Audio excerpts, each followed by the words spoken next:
FinCom meeting to order. Oh, thanks for turning it over. Thanks. Thank you. All right, cool, thanks. August 23rd, welcome to the August 23rd FinCom meeting. Pretty good sized agenda, just go over it real quickly and then we'll kind of just dive right in. We'll go through liaison reports, we'll finalize the assignments, if anyone has any changes. We'll meet Derek Pinto, the new director of finance and operations for the schools. Talk about free cash estimate for FY23. We get to talk about trash and recycling barrels. We get an update on Lot 5. We're going to preview November town meeting. We're planning for the financial forum. And then we have future agenda items, if that's not exhaustive enough, and then we'll approve meeting minutes after that. And we'll be home just before midnight. Cool. So we'll go around the room on liaison assignments. We'll start with John, who's on Zoom. Anything for you, Sally? Yeah, can you guys hear me? Yep, hear you perfectly. All right, perfect. So CPDC met last Tuesday, something like that, the 14th. The 40R application for Lower Haven Street has been withdrawn at the request of the applicant to make room for the application for the mosque. Also withdrawn was the application for the animal kennel at 1312 Franklin Street. CPDC approved a modification to the stormwater permit plan for the subdivision on Grandview. We've also started looking at requests for a subdivision for a 3-lot subdivision off Beacon Street. And then there was some MBTA discussion, I guess, pretty similar to what we got at our last meeting from the planning folks. I guess the one notable thing I got from that was that they kind of, at CPDC, they gave them a preview of some of the survey results, and they said that on the question of what are you most concerned about for the changes to downtown planning, the most popular answer was all of the above, and the second most popular answer was none of the above. I thought that was interesting. So I think that's pretty much all we got. Makes it easy to plan. It gives you a good range. That's nice. Thanks, John. Appreciate it. Yeah. I will go to Jeffrey. No report. Joe? No. For the Ice Authority, Reading Ice Authority, we do have an annual meeting that's supposed to be scheduled for September now. So. Okay. Joe Carnahan? So I did watch last night's select board meeting. There was a fair amount of agenda overlap between that one and this one, so I'll try not to repeat anything for that we're going to see tonight. Don't give anything away. Yes. A couple things that weren't that aren't on our agenda tonight. I guess the Reading Food Pantry came to the select board to ask if there were additional ARPA funds as increased demand as well as increased cost of food has caused them to exhaust the ARPA funds that they got much more quickly than expected. There are no ARPA funds left to allocate, so there wasn't really a question there. Though there was some discussion about other ways the town might be able to help with publicity and so forth. Can I just ask you, did anyone ask if there was ARPA funds to reallocate, such as things not fully spent? Yes, Okay. there was a question about the COVID line in particular. Yeah. And Fidel,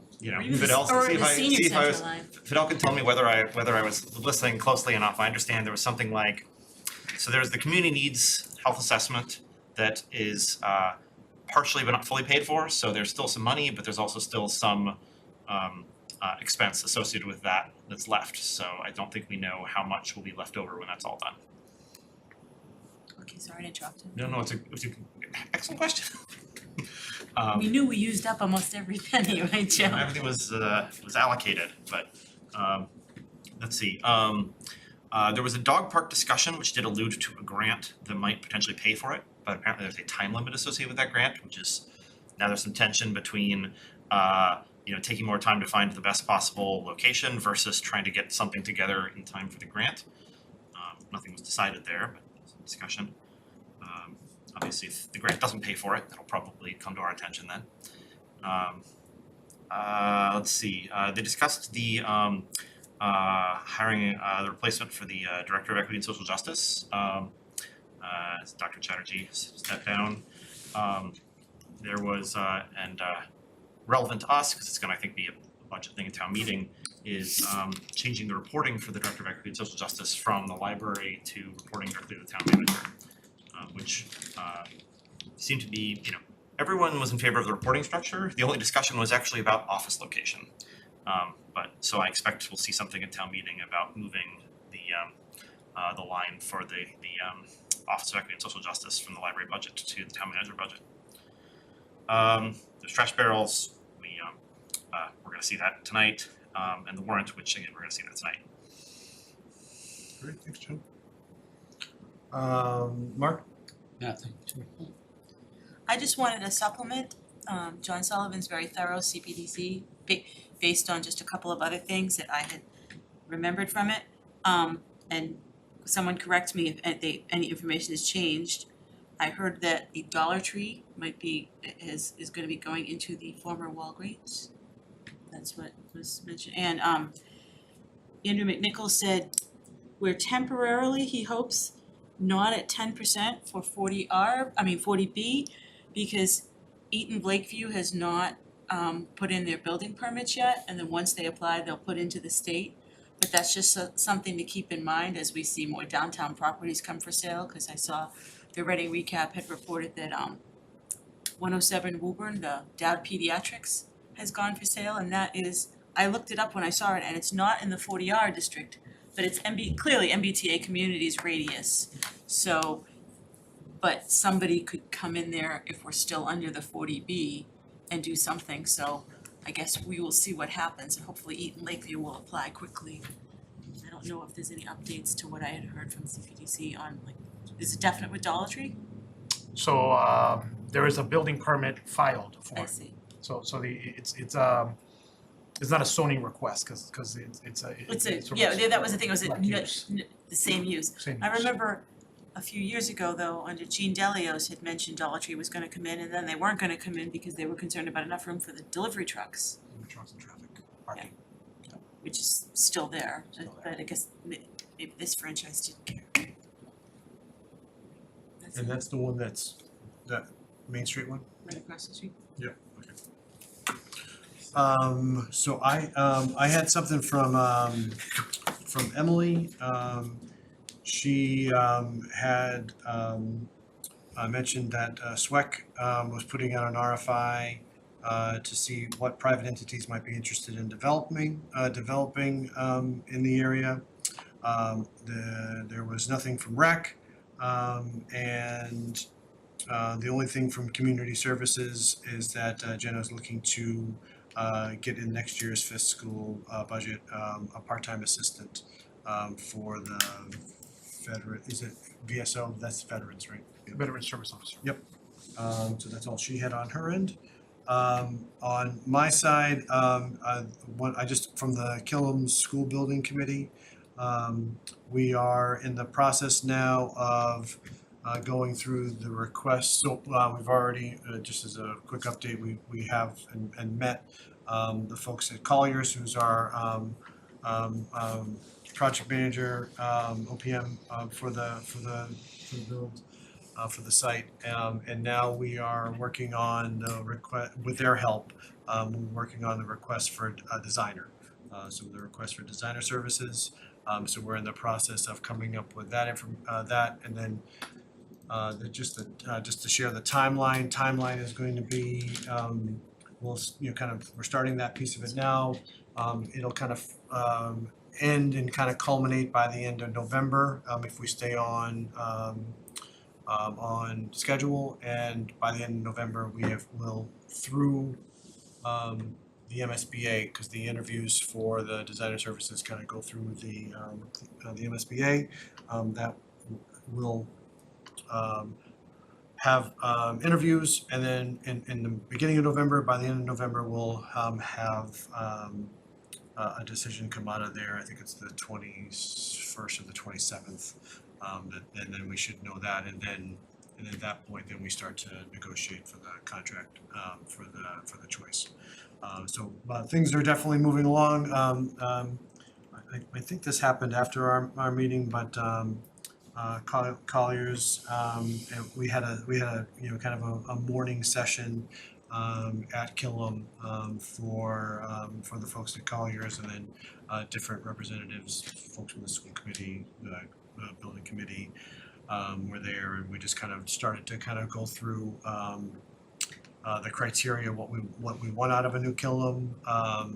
You know, we kind of talked everything from soup to nuts. So, you know, kind of the major thing that's going to come out of there is that as things start to develop, then we start to do more community outreach and you know, just educate the rest of Reading of as far as the progress, the needs, the wants, and things of that nature too. So more to come there, but you know, it's been a pretty steady bit of work on the school, Killam School Building Committee. And that's it I had on my side.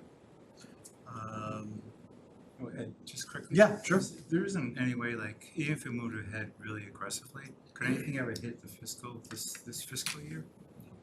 It would definitely be. No, I think, and actually that's a good thing, maybe, and that's something that we maybe just put on the agenda for maybe, yeah, well, definitely for the financial forum, but definitely maybe even for our next meeting, if it's prior to that, where we just go through some timelines as it relates to that, and just kind of, you know, like, that's something that we should just, you know, kind of share, and we should be on the same page on as far as where we're at. Where things, because we've now talked about a few different timelines with Colliers, and so just kind of sharing that timeline so that we know when we're gonna go to the voters, when, you know, and kind of all the kind of the major milestones, we kind of have them, we have a better straw man. I think using their counsel has been helpful. It doesn't really change all that much from what I think we had outlined, but having their experience with it, Mike's been really great about telling us, no, that's, you know, that isn't too aggressive. You can hit these dates, or you know, but there's backup dates and things of that nature too. So he's been really great as far as, you know, giving us some good counsel as far as what we're looking to do. So, but that's a you know, kind of probably a good thing to share as a future agenda item, is just to kind of go through and talk through that and share that with you with the rest of the committee. Any other questions for anybody? Any of that stuff? Good. All right, so now kind of go to the liaison assignments. I know Jackie, it was in the packet. Jackie had sent that around. Thanks again, Jackie, for all the work. That packet was thick. Any questions from anybody on the liaison assignments? Go ahead, Joe. So it looks like near the end of the discussion last time, if I recall correctly, Andre suggested or asked about taking over the position of liaison to public works, and I see he was added, but it doesn't look like I was removed. I was removed from RMLD, which is correct by my recollection. So the funny part is, if you look at the count at the bottom, it says we only have one liaison to public works. So I feel like it got updated in one place and not another. Okay. So, So just take you off of take you off of Public Works. yes, please. Perfect. Any other questions or concerns from anybody? Thanks, Jackie. Yeah, it's more just semantics, but for Ice Arena, I would just call that Reading Ice Authority. So.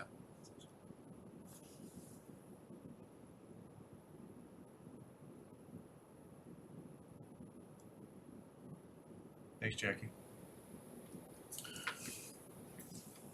Anything else from anybody?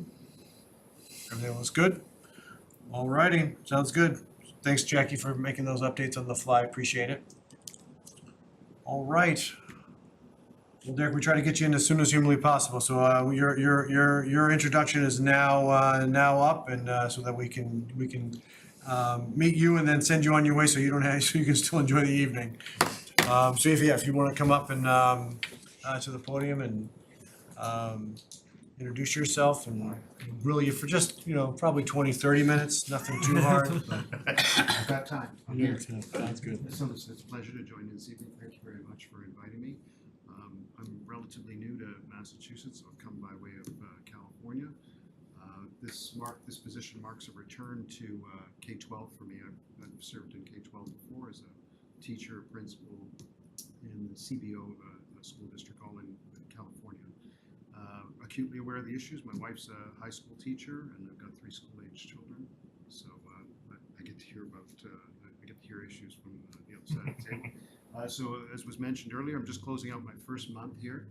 It's been very exciting. So I've met the town manager, I met the town accountant, other members of the finance team. What's that? We've met a lot. Yeah, we have. And I've attended multiple meetings, so I've had occasion to be at the Killam School Building meeting. I've met, of course, with school committee. I went to the town cookout, and now I'm here with FinCom. So I'm getting around a little bit. I just really look forward to further developing the relationships and advancing your mission. And it's, things have been laid out beautifully here from my perspective, and so I'm looking forward to partnering with you and furthering the great work that you've done. Nice. Any questions for Derek? Go ahead. So you came from LaSalle, which had a couple of thousand students, and Reading has almost 4,000 students. Were you ever working in an institution with as many, with that as large as, not that we're not even really a large district, but as large as Reading before? Sure, yeah. So my first teaching position in California was with Fontana Unified, 40 plus schools, 44,000 students. So big district. Tustin Unified in California, also 28 schools, 24,000 students. As a sub-teacher, I worked in Toronto for the Toronto District School Board, which has 600,000 students.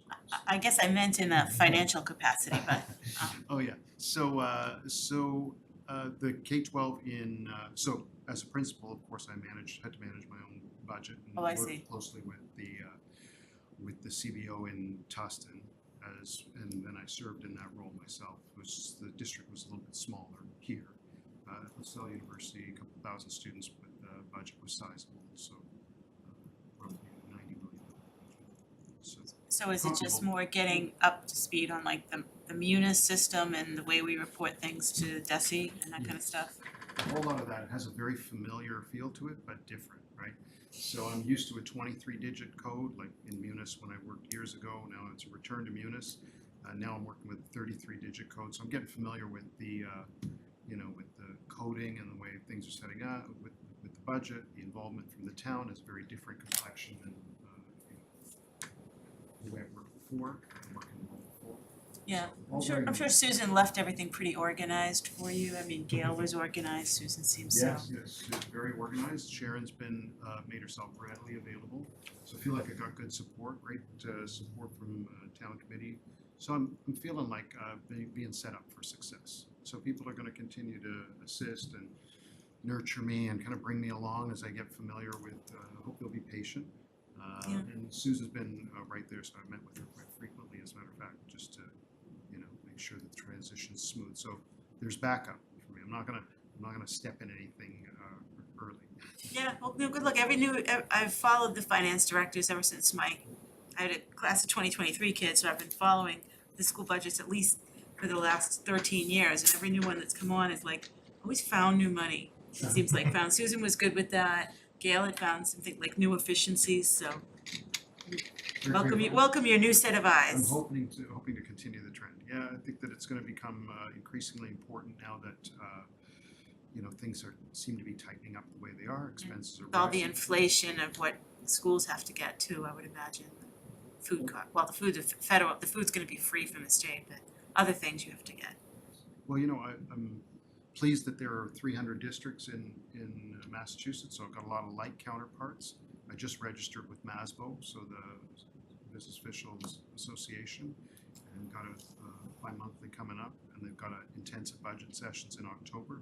So I'm looking forward to connecting with the colleagues and the professional community and moving things forward. Okay, welcome. Thanks. By the way, I'm Mary Ann Downing. I should introduce myself. You'll get to know us all well. Any other questions for Derek? Go ahead, Joe. Yeah, go ahead.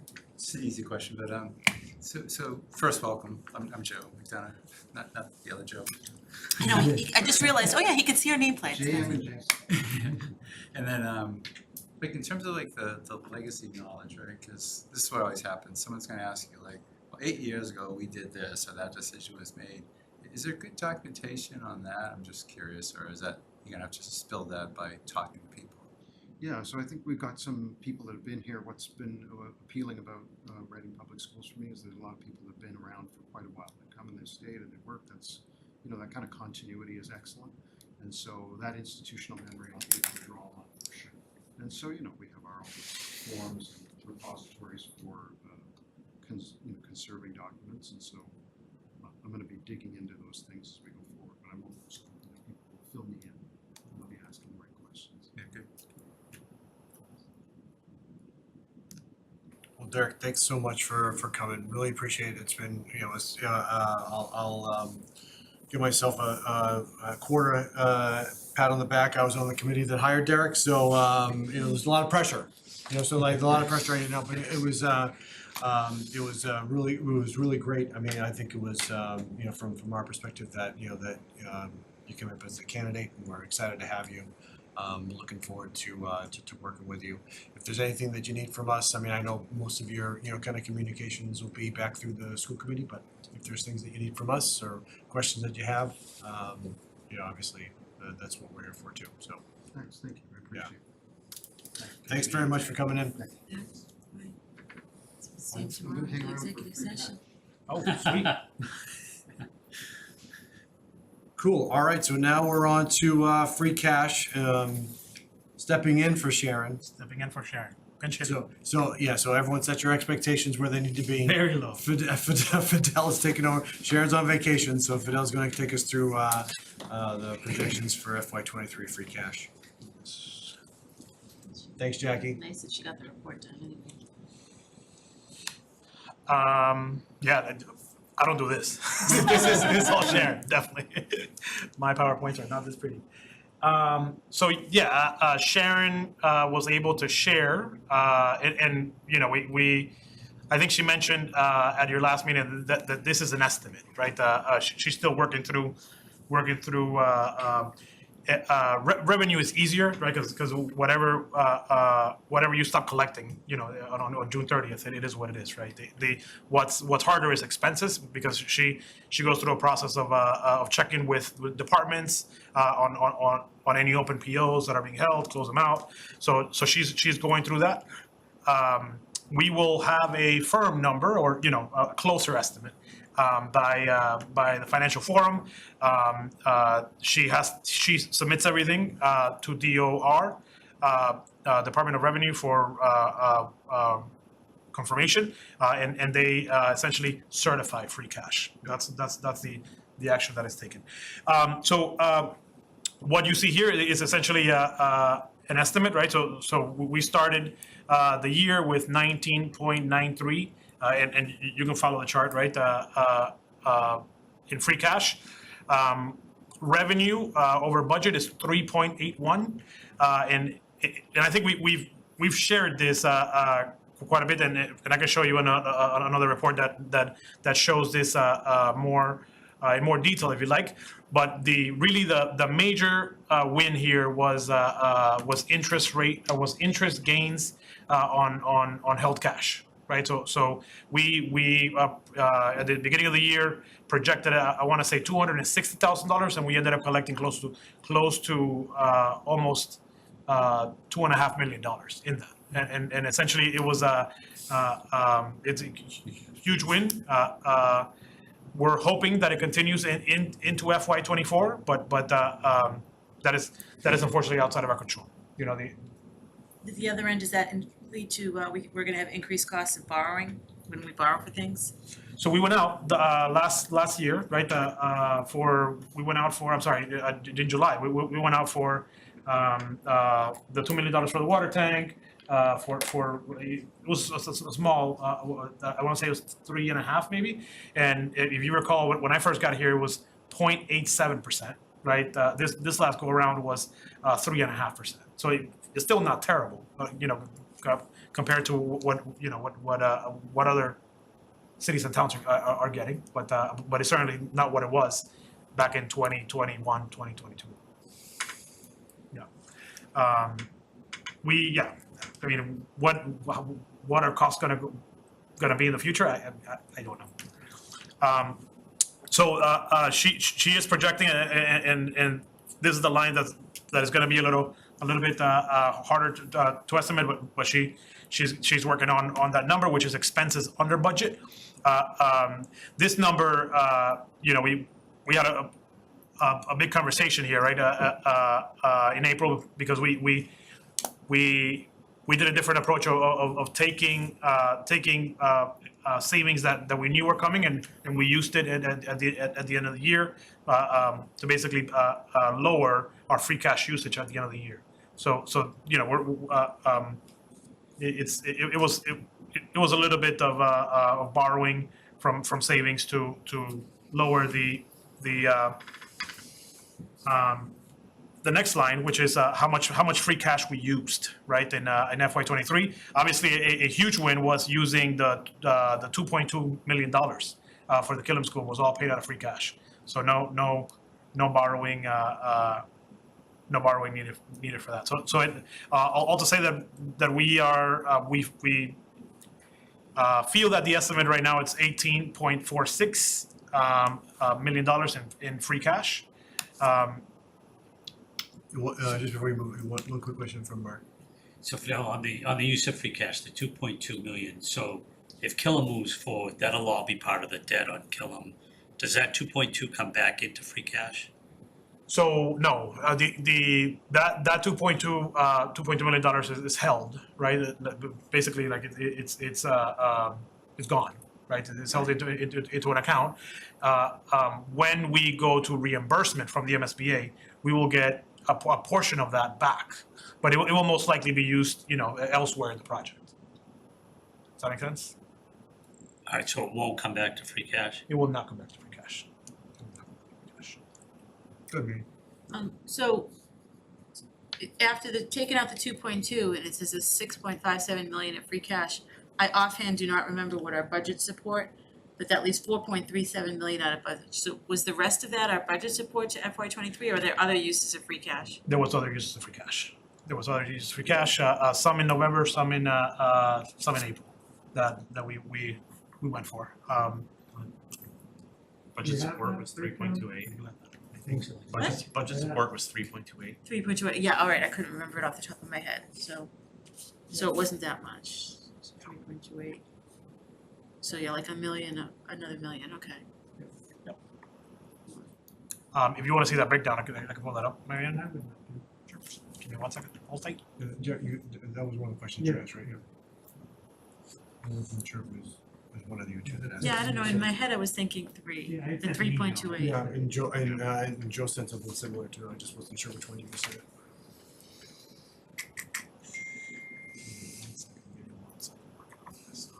Sure, probably would have had it by now. You're not wrong, but yeah, the spreadsheet I have doesn't break down what we. So I will pull up what we used in November town meeting first. Okay, I see. Should be 700 or something besides. It was so this is the presentation from the financial forum. I'm sure you'll recall this slide. Yep.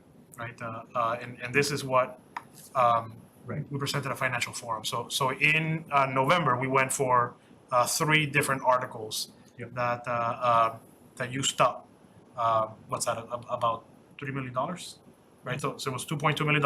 That is the Killam School. It was another 275, and I can pull up town meeting for what that was. And then Article 18, I can pull up for what that was for $414,000. So that was aside from the Okay. and then I think in April we used up another portion as well. Does that make sense? Yep. You want to see more details? I mean, we're still looking for we started with 6.5 million, we've got 3 million, so.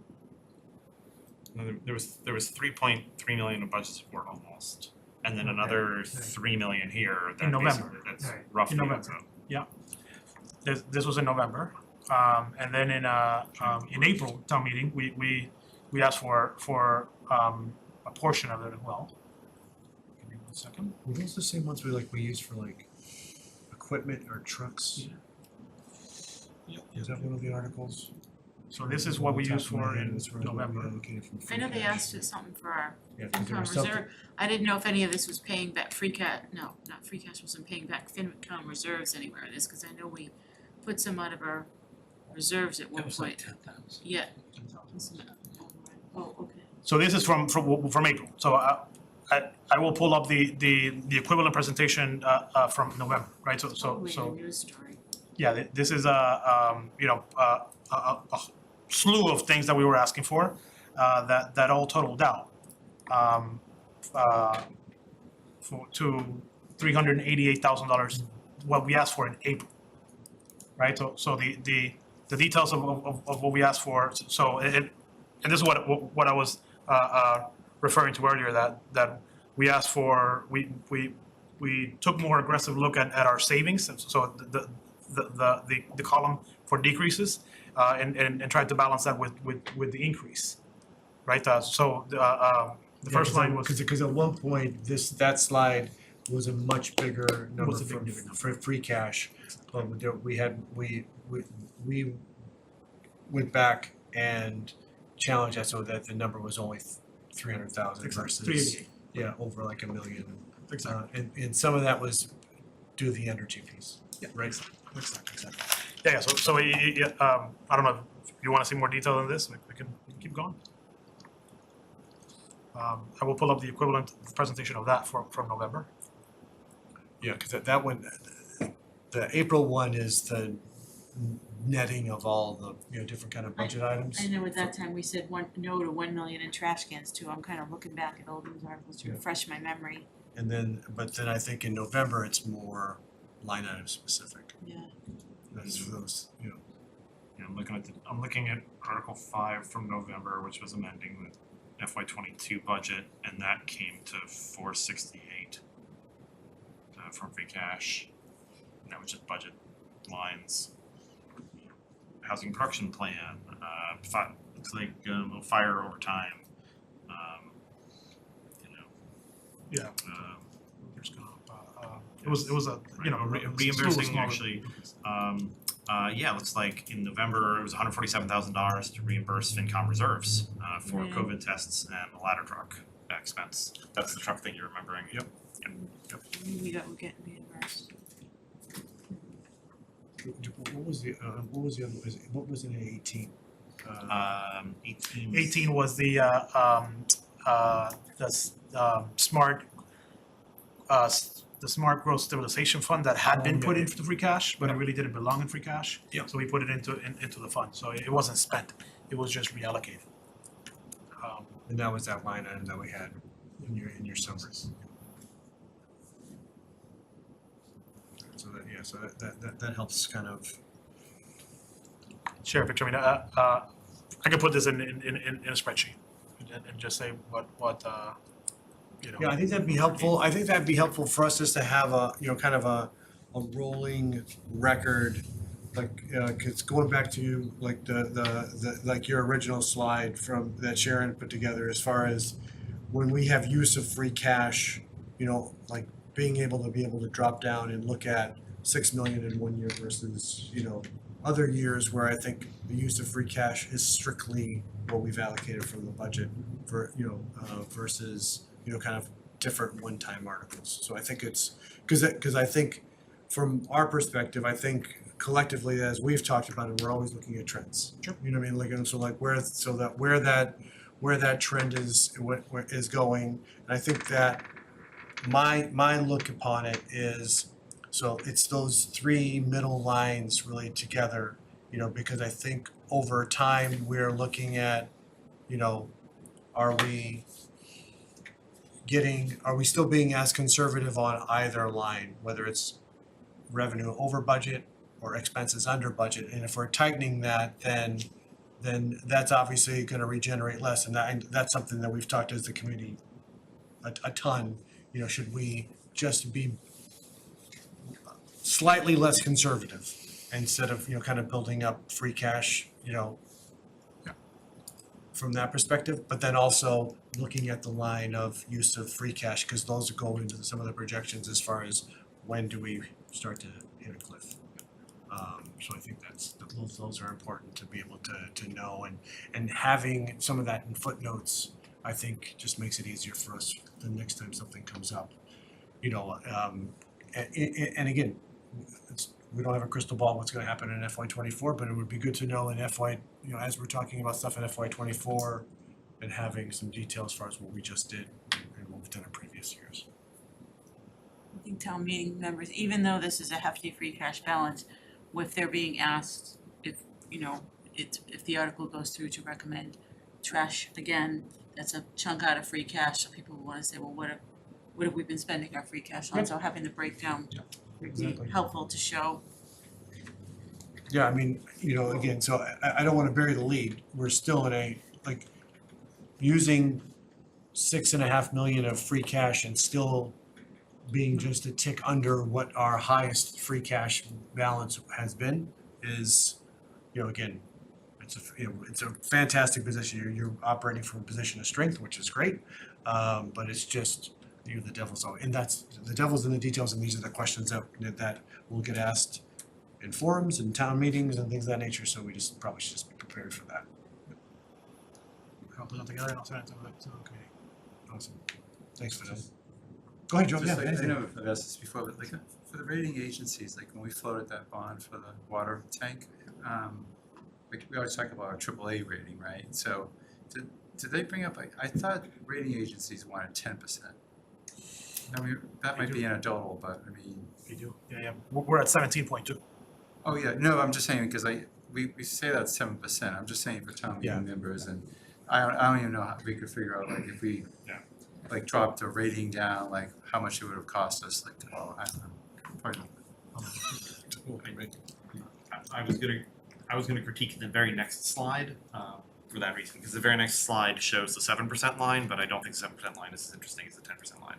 That is your policy. Yeah, so I think 7% is just policy, but I think it's also, I think you both bring up a good point. There's other numbers that are important. They're not, you know, policy driven, but they're real world driven as far as, you know, where we wanna be able to, we wanna keep our borrowing costs as low as they possibly can be. I think the question's a good one. I don't know if it's, I mean, I'm sure you can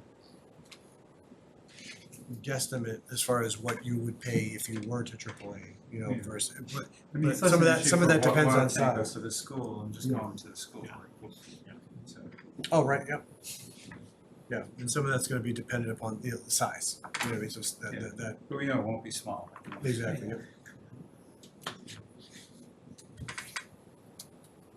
So yeah, so this is the wrap up, if you will, where we have FinCom reserves, we have the actual general stabilization fund, and then the free cash number that we just talked about, which is estimated, and that we're foreseeing that wrap up to 20.46. I think something to note in this is that you see the asterisk at the bottom, right, which is it doesn't include any funds that are in other reserve funds, right? Mhm. So I think in the April time meeting, we had a long conversation about the other funds that we have, like the Ice Arena Fund, which is gonna be up to $500,000 this year.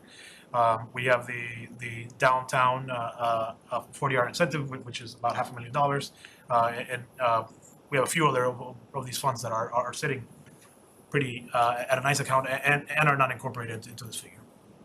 And so, and actually, so that, you know, that starts to bring up, and I think from that perspective, that's what we end up using in discussions and talking about Birch Meadow. Exactly. So we, you know, so like we were able to leverage some of those other things instead of using free cash, and so I think, you know, again, those are all. Is it worth having a list of that? Cause it was not only the funds, but we had like, there was capital, like the Parker School roof didn't all get spent, so that's Yeah. like available cash that's just out there. And that had to be spent on capital projects within a certain amount of time, so it'd be nice to see a list of what is, you know, especially with the trash, I mean, is there, that's not capital, but is there some other fund that, you know, a fund sitting out there, you know, that could be used? Yeah, we scrubbed it for April town meeting, and if you recall, we had like 3 articles basically reallocating funds. and the funds that were saved from Parker were used at Birch Meadow. Right, For phase but I'm sure, over time, that's sort of a changing, Joe did a great job on, what was available in the capital, and, who knows, is Birch Meadow coming in exactly where it was supposed to, and, So far, yeah. so far. But it'd be good yeah, to see a list yeah, of all totally. of that, Totally agree. The Parker roof is done. It's 100% done, and it came in in that budget. yeah. No issues, and Birch Meadow is so far we have not received a request for any additional costs. Yeah. So far. Yeah, if we could, that'd be good, I don't know how. Yeah, for sure. That's good.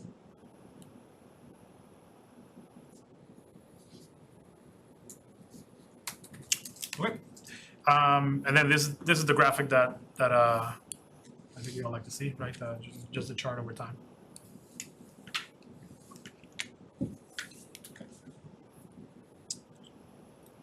And then reserves as a percentage of budget, just another view. So we're still higher than, if I'm reading that right, we're still higher than FY '21 as an estimate. That's right. Yeah, no, actually, look at Free cash, yes, and as percentage of budget, no. Gotcha. Because our I budget was is looking, I was looking at, not as percentage of budget, just the balance.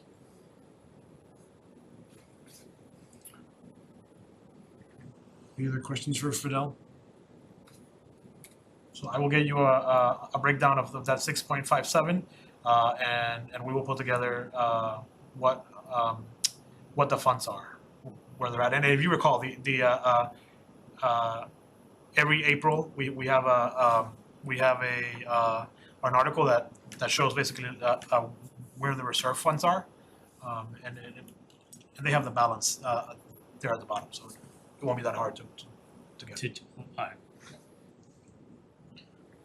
Before we move over to the transfer, just because you mentioned it, so Parker roof done, was it, how close was that? I mean, obviously it's ahead of schedule, it's on schedule because school hasn't started yet, but like, just, when exactly did it finish and how early, or was it right on time, or? It was very early. It was smooth. I want to say they finished in early August, and the entire roof was done. It was the flashing, basically, like the detail work, and a certain website in Reading captured drone footage. I'm not sure which website that was that does drone footage, but yeah, it was a great project. Seemed nice. That's great. Is the Birch Meadow project on time too? I'm gonna be up there tomorrow, but I haven't been up to the high school in a couple of weeks. We meet every Thursday. I should be getting an update tomorrow. The update that I gave to the select board yesterday is that the parking lot is largely done. They're doing they're installing granite curbs, basically like the curbing. I want to say is going in this week. Obviously, rain has been terrible this year for construction, and they expect to put asphalt down in the next 2 weeks. And then the pavilion had an issue with a concrete block. There was a lead time issue with it, but it should be arriving tomorrow actually. So by Labor Day, I'm being told that the building is going to be done. Wow. So you'll see it. Yeah, no, it's going So well. the parking lot won't be ready for the first day of school. Yeah. The parking lot will not be ready for the first day of school. Will not be open for the first day of school. Was that used a lot during school, or no? Or is it just for? Turnaround, just Turnaround, There's a bunch of parents that park along Birch Meadow or in that lot at pickup time. But it would be beautiful when it's done. Is it the, like that pathway again, is that being paved? I saw like the lacrosse ball's all done too. Yeah, exactly. Yeah, absolutely. So it'll be paved. It's gonna have ground level lighting all around. So that's part of the same timeline as the Yes. parking lot. Yeah, exactly. Should be great. I literally had that as a feature agenda item, so we just crossed it off the list. All right, cool. All right, so now we can move on to to trash barrels. And recycling barrels too, not just trash, Yeah. recycling too. Derek, thanks again. You don't want to stay for trash? He's done with free cash. All right, this has become my most favorite conversation. Talk about trash. So I will, we're having a public forum on September 19th. It is, it's out there now. We are having a public forum on October 4th at Lunch and Learn at the Senior Center. We might have another public forum in October, depending on the feedback. I'll cruise through these slides since they were in your packet. As part of Article 7, we are proposing to bring a request to a town meeting to fund $900,000 from free cash, which would provide each home in Reading one 64-gallon trash barrel and one 64-gallon recycle barrel. The rollout would take place in the summer of 2024. Homes can lease a second trash barrel for $200 a year or $3.84 per week. So for the cost of a Cafe Nero coffee, an extra trash barrel can be obtained. The recycle barrels are offered at no cost. Like other towns around us, there's an option for overflow bag, and they are on a roll of 5 for $10, and those are done through a third party that handles all of it. And they are huge bags, 33-gallon bags, I think, and they are $10 for 5 bags. One question that kept coming up, I think, as we were prepping for town meeting, but actually it didn't come up a lot in town meeting, is that we will make smaller barrels available for anyone that would like them. I couldn't make it to the forum, but a question I always had is, what about items that aren't a giant piece of furniture, but don't fit in a trash barrel? I walk in the mornings a lot and I see, there's all kinds of things people throw out, whether it's, old little Tykes cars and pieces of, like a chair, like things that, do you have to buy a sticker for anything that doesn't fit in a trash barrel? Giant patio umbrellas, I mean, there's all kinds of other things. I know, and that's one thing I learned when this happened, right? I mean, we have zero restrictions right now. I mean, people put out anything, right? And it's going to be a little bit of a change. So where most communities are going is that it's automated pickup, and then anything else has to be scheduled. Not the small thing that's on the side, no, but it is more like the chairs, the couches and things But like what that. about, do the small thing, how does automated pickup work though? If you throw out you throw out a toaster oven or something that isn't a piece of furniture, but you can't fit it doesn't fit in your barrel. Do you need another bag? You gotta, and say it doesn't, would it fit in one of these bags? Does it have to be in one of these bags? I mean, I still think there's odd items that aren't furniture that are still trash. It Yeah. can't be, it must get solved, cause they get thrown out in every other community too. Yeah, absolutely. So It's gonna be scheduled. larger items are scheduled, right? Absolutely. And that's kind of how it works now, a little bit. But it would be more formalized, absolutely.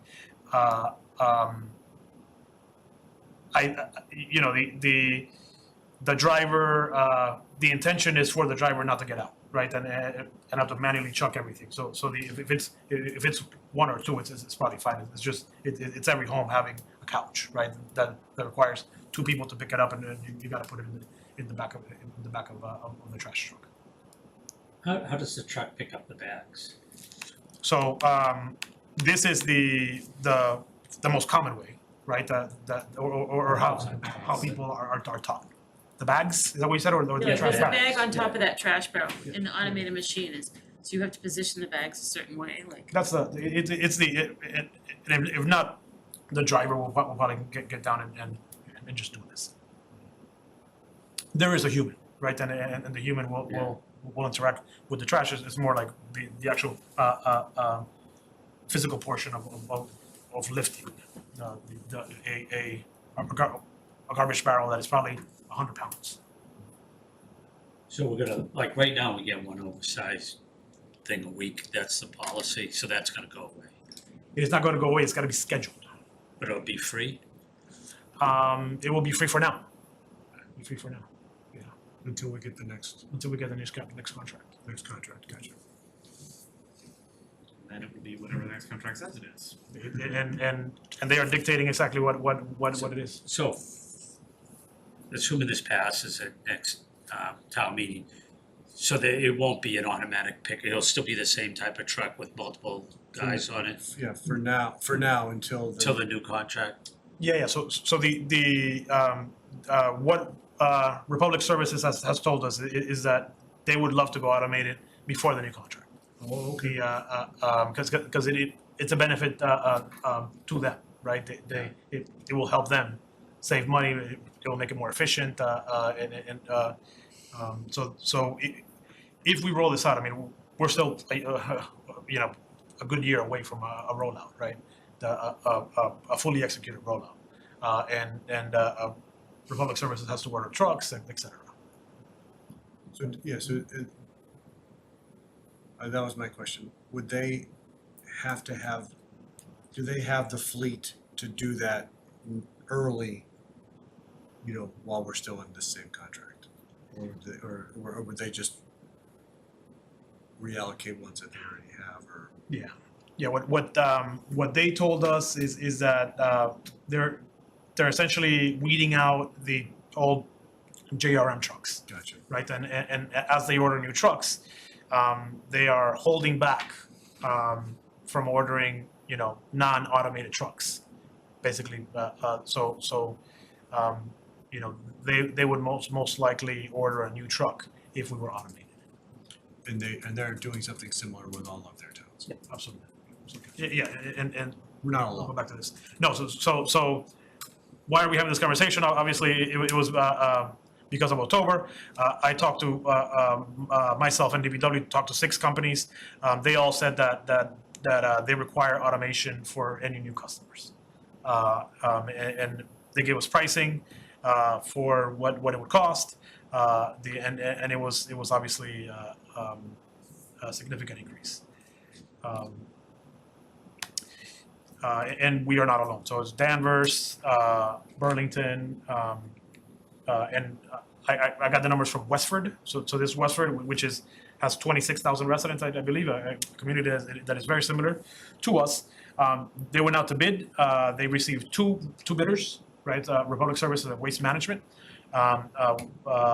What I'm showing you here is Waste Management, which is the low bidder, and there is an increase of about $580,000. And Waste Management, neither Waste Management nor Republic provided an option for manual collection. And this shows recycling every other week pickup, which is a savings for them. Also doing recycling every other week, Recycling every trash every week. trash every week. Gotcha. Phil, like in that example, like in fiscal 27, 28, why do the numbers keep going up? Like, isn't it like a long-term contract or? Yeah, all contracts have a built-in escalator, right? So Like, is it like a COLA type thing or? 3%. Yeah, it is. I mean, it's usually 3%. One of the companies that we spoke to said annual increases of 5.5%. It's in the current contract, Joe. Yeah, it's Yeah, in the current yeah. contract. I But think what's, so that's just, you just negotiate whatever that Yeah. is, like, it doesn't have to be related to COLA, it's just an increase. Like 4% increases, I think. ours current. No, that's just. No, I'm just taking those numbers and dividing them by each other and seeing what I get. We currently have a 3%. Was there one, I thought I saw one where funding of the barrels was in the proposal.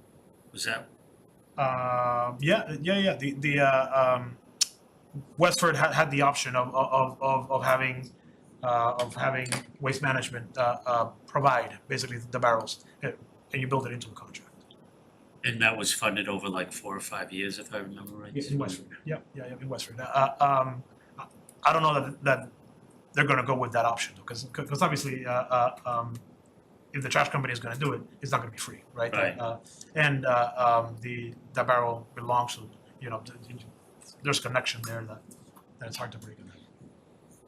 So, that Yeah, one. yeah. So is there, what's the incentive to recycle beyond, like, I have my one big barrel, right?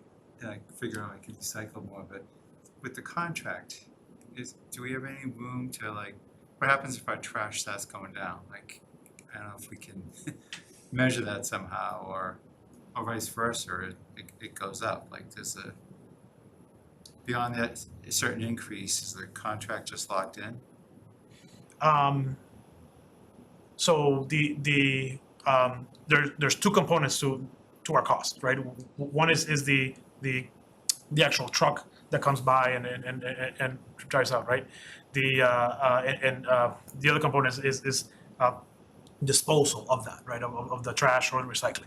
The recycling obviously is a lot lighter than trash, right? So while the recycling market has been like this, 5 years ago, people were taking recycling for free from communities, right? Because they could sell the cardboard or or some of the product. At one point, it was more expensive to dispose of recycling than trash. Now it's back down. So it is cheaper to dispose of recycling per ton than trash. I think that trend is going to continue. Basically, as we find more alternatives to cardboard, to glass. But there's no, like, I guess, embedded, like, incentive for people to recycle more the way this is set up, I guess. Not from the trash company, not from the truck company.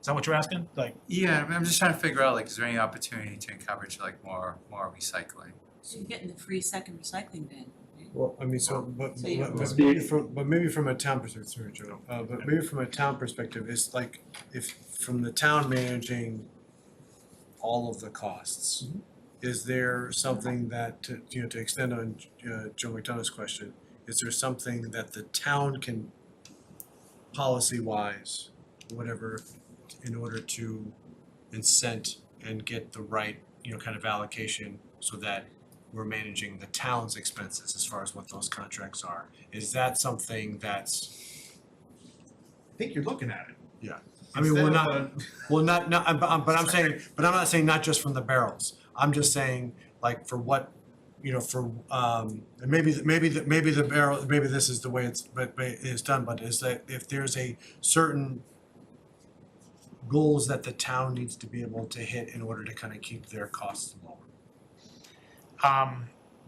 So I will say that there are towns that are on purpose going to a 32-gallon barrel. It's just really simple. Right? So you get a 32-gallon barrel and figure it out, right? Well, you could go to picking up trash every other week. So it's like, if you want it sitting in your house, that would get you to cut down. So That's the sort of what you get into. yeah I mean, you the said some towns are doing recycling every other week. recycling, right? not trash. Yeah, I mean, if you did the opposite, that'd be the incentive. I mean, recycling, you rinse it out, it should be clean, right? And it's cardboard. Trash. But if you did trash every other week, people would want it sitting in their house. That would be the incentive to generate less trash. I don't think we're ready for that town meeting night yet. I don't think 32, I mean, there's some Sorry, small I- houses John with was trying to 32 speak. gallon. Oh, John, sorry, go ahead. Sorry, what? You tried to speak No. earlier. I mean, we're not giving you any No, no. chance at all. We're not raising hands. This is just crazy down here and you're not here in person. Sorry. It's all right. I think whatever I had is kind of passed by, so it's no problem. I guess I have one question, Val. If you go back a couple of slides to the new contract cost, that one. This slide, what's the asterisk on vendor 4?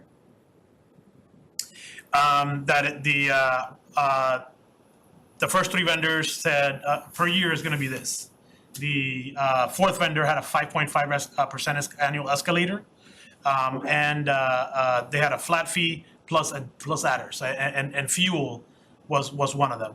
basically they said that at the time, and it probably, you know, this is back in October, where diesel was like $6 a gallon, and they were like, we have no idea what the price of fuel is gonna be, we're gonna charge you a fuel surcharge. And whatever our cost is, we'll just pass it on to you.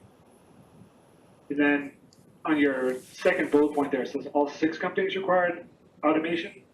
Were there additional vendors? There were 6 vendors that we talked to, but we only got firm proposals from 4. Okay. Thank you. So Fidel, at the town meeting, one of the issues was larger families having to pay. So I think that's still gonna be an issue, I think, so there's nothing, that's still just gonna be presented that way? So I mean, the again, to Joe and Joe's point, right? I mean, we're it's not that we're trying to limit people's trash. We're just not, we can't afford it, right? So if you want to have 3 trash barrels, that's okay. It's just the first barrel is going to be free. The first barrel is going to be included.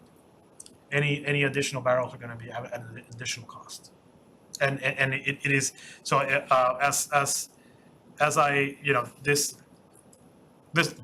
slide essentially, right, is this is a practice that is being done by a lot of our communities, right, our neighbors, basically. It's the first barrel is included, if you will. The second barrel is extra.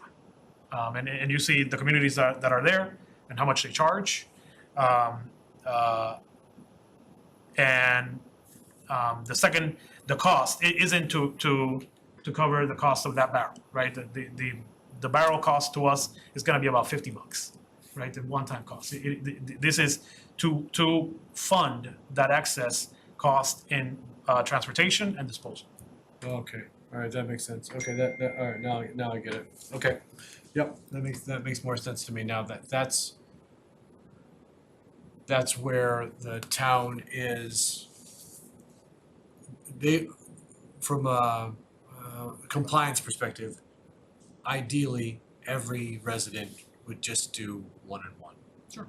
And then that based upon some kind of crazy logarithm that equates to what we're gonna pay for our disposal. Anything that's over and above that from additional, like people that are generating more trash, you're offsetting that with this fee for the barrel. Some of that from the fee of the barrel. Go ahead, Mary. A question, why are we so much higher than everywhere but Belmont? Like a lot of the places seem to be, I'm eyeballing an average that's closer to 150 a year, so why are we higher? I think the average would probably be like 175. I think that's a reasonable number to propose on town meeting floor. Okay, cause I just see like, But Wakefield is but also 150. aren't some, but all of those are already in place. And so we're looking at 2023 and 2024 numbers versus what was set up a year or two or before. Am I right? Absolutely right. The big unknown is how much is the adder going to be, right? When we go out to bid, what is that number, right? I have no idea what is that number. We know what it was in October, right? Is that number going to go up? Going to go down? Probably not going to go down. So if it's $1.2 million, $1.3 million, you know, in 2026. I thought Burlington was fairly recent anyway. I don't know, maybe they have more volume. Yeah. Again, this what I think I would prefer to have a number that is, you know, worst case scenario, and have people, you know, normalize to it versus, you know, implementing a number now and then raising it significantly, 25%, 50% in a year. So I want to go back to the transportation disposal, which are, you know, written together like they're one thing, but they're two. And it sounds like, so I know disposal, you know, we have a contract for disposal, but the contract gives us a rate per ton, right? Not a total. But transportation is a total? Yeah. Okay, got it. So if we reduce our the I don't know if I would rephrase this or not. Strictly speaking, I'd say the second barrel you're not covering transportation costs, you're covering disposal costs, because the second barrel doesn't cost us any more to transport, but it does cost us twice as much to dispose. I mean, yes and no. If right now we have 4 trucks in town every day, right? So it's 2 trash trucks, 2 recycle trucks, right? There are a lot of inefficiencies with the way that is happening now, right? If all homes had 1 trash barrel, could that be done by 1 truck? That would be significant savings, right? Possibly. Although it doesn't help if the transportation company doesn't give us a deal on our contract as a result. If they just save money, we pay the same amount. That's not actually a win for us. I'm real happy for them, but. But if we roll this out, we'll know all of this, right? We'll know how many Yes, we roll barrels this are out out there. and we get to, yes, we could potentially get much lower bids if people think that they could service with a single truck in a single day. That's true, for transportation. So just getting back to, the last town meeting when we had an issue, is there a possibility for the larger families just to get 1, 96 gallon? I think that the biggest, and they would just get that one and not a 64 trash? Sorry. So, What came up at town meeting was really the larger families getting penalized. That was kind of a general theme, I thought. If they, instead of getting a 64, got 196 gallon, instead of a 64, that kind of alleviates the need for them to buy a second one. Yeah. If we, have you thought about that, or is that a possibility, or? yeah, so 96, the larger barrel is mostly, I want to say exclusively used for recycling, because the Too heavy. too heavy. So yeah. Too heavy for trash. Well, I had emailed in, I think when we looked at the numbers, if I'm remembering right, the average trash per, like, flat average over the whole town was kind of a funny number anyway, because it varies so much, but it was slightly above 64, if I recall. Slightly under. I think it was slightly Okay. under, but It's it's But not. I guess my point was, Also, we don't all have 2.5 kids.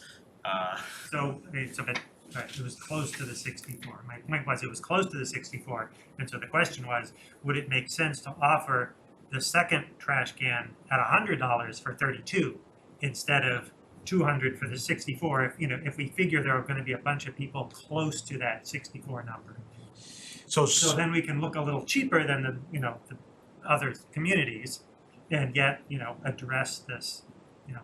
You're just a little bit too much for that. that is a strategy that some communities have done.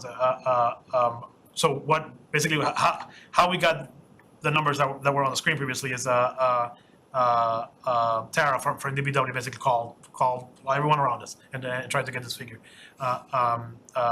Lynn and Milton have basically that model that it's like, if you want a 32 gallons, it's this much. If you want a 64 gallon, it's this much. Okay. And it's a tiered rate. It comes with managing inventory, right? So there's it's not. I mean, we're going to have the 32s anyway because that we're providing that option. So That is a tool in our arsenal. Sorry. That reminded me, the lower rates reminded me of Marianne's question about 175 and your comment about, amending on the floor, but this is not, so what's gonna come before town meeting is, do we wanna borrow $900,000 to buy some trash barrels, right? Cash. Was it free cash this time? Okay, cause it was borrowing last time. Yeah, yep. Okay, that's good, I don't know if actually, It was borrowing. it was borrowing, which is why it didn't pass, it has 16%. Yeah. So in April town meeting was borrowing. We got 93 votes in the affirmative, 62 votes in the negative, and we were So 10, yeah, no, 10 we votes short. wouldn't be having this conversation if we were paying free cash last time. But it would have passed. So it's going to be there's going to be 2 components to the article. The one is the actual purchase, right? And the other one is creating a revolving fund. So it's going to be a solid waste revolving fund, like we do for recreation, like we do for.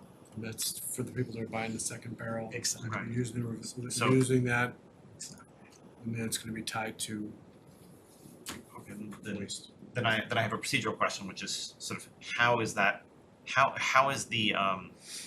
fee for the second barrel set and changed? Like how Say is again? how is the fee for the second barrel set and changed? Those are 2 questions, but they're obviously related. Yeah, the how is it set? We will be setting it in November, right? In town meeting. Ultimately, it's a DPW policy per se, right? I mean, just like we set fees for a building permit, right? Or we set fees for Parking sticker. yeah, Yeah. parking fine. Those are, I mean, the select board voted to change parking fines recently. Yeah. Town meeting didn't have a say in that. Exactly. So- It depends on which fee we're talking about.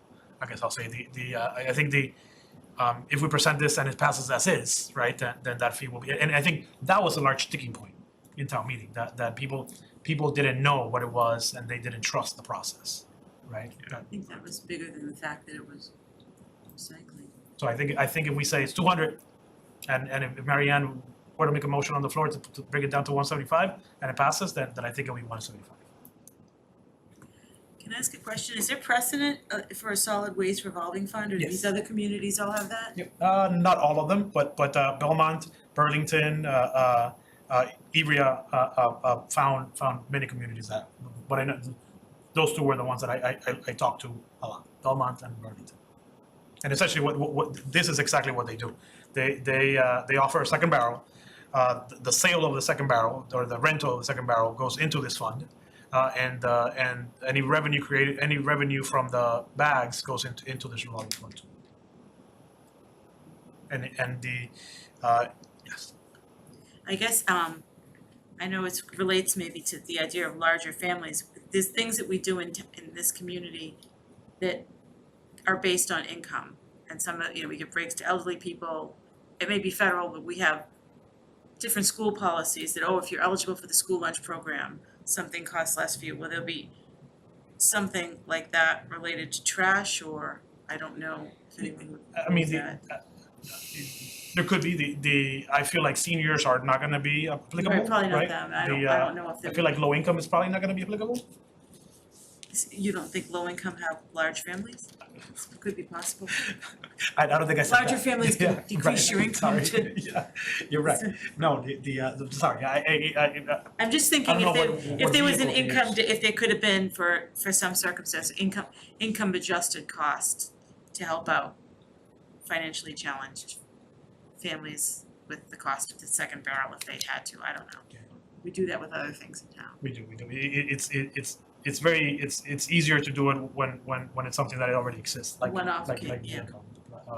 Like the senior tax program is based on the state circuit breaker, Right, right? And so yeah, I guess we'd have to see if other communities had some model for that, maybe that could be helpful. yeah. I haven't all of the communities that we've called don't offer either senior or low income Okay, waiver, discount, or anything like that. Anything else you need to share on trash? I think that's it. So actually, sorry, I talked about this yesterday, and it was.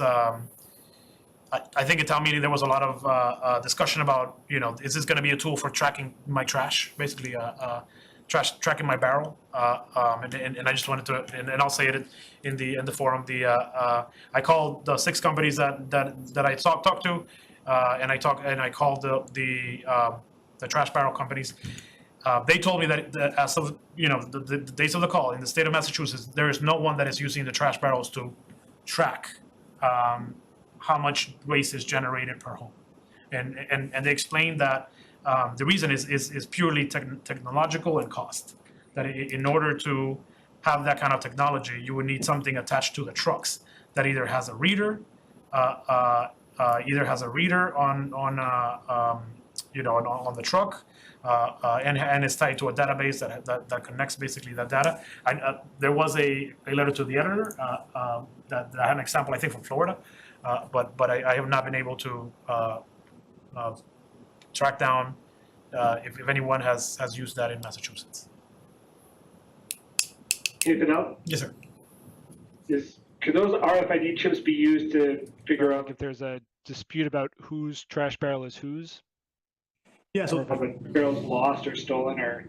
Yes. So the RFID chip is molded into the plastic, right? And that is basically how the delivery company will assign right, at the end of the delivery, we'll get a spreadsheet that has an RFID, a barrel number attached to an address, and the RFID number doesn't mean anything to me unless I have an RFID reader, right? That spreadsheet will have the RFID tag number, but it'll also have the physical number that is printed on the barrel, right? So most likely what we will use is the actual physical number that is printed on the barrel.